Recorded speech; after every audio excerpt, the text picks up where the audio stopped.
Online এপ্লিকেশ্যনৰ দ্বাৰা লিটফেলৰ 2024 ৰ বাবে আবেদন কৰিবৰ বাবে প্ৰথমতে আপোনালোকক দিয়া লিংকটোত ক্লিক কৰিব। তাতে আপোনালোকৰ মোবাইল নম্বৰটো দিব, যাৰ জৰিয়তে আপোনালোকে এটা OTP পাব।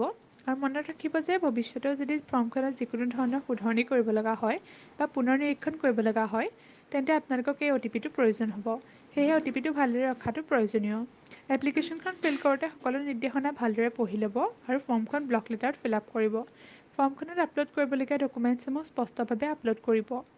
আপলোড কৰিবলগীয়া তথ্যসমূহ হৈছে ষ্টুডেণ্টজনৰ এখন ফটো, ঘৰৰ সন্মুখত ৰৈ থকা এখন ফটো, আৰু ঘৰৰ সন্মুখত ৰৈ থকা এই ফটোখনৰ কেইটামান মন কৰিবলগীয়া কথা হৈছে যে এই ফটোখন ষ্টুডেণ্টজনে মাক দেউতাকৰ লগত ঘৰৰ সন্মুখত একেলগে ৰৈ মাৰিব লাগিব।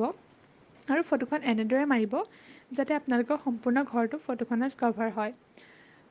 তদুপৰি ঘৰটো ভিজিবল হোৱাকৈ ঘৰৰ সন্মুখত ষ্টুডেণ্টজনে মাক দেউতাকৰ লগত একেলগে ফটো মৰাটো বাধ্যতামূলক।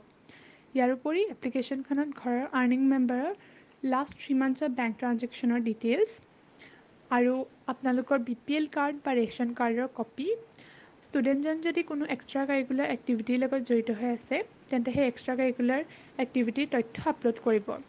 তদুপৰি ফৰ্মখনত থকা হেডমাষ্টাৰৰ চাইন অপশ্যনটোত হেডমাষ্টাৰৰ চাইন আৰু ষ্টাম্প থকাটো বাধ্যতামূলক।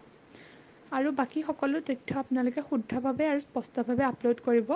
শেষত তলত দিয়া লিংকত গৈ আপোনালোকে হোৱাটছএপৰ যোগেদি ফৰ্মখন ছাবমিট কৰিব পাৰিব।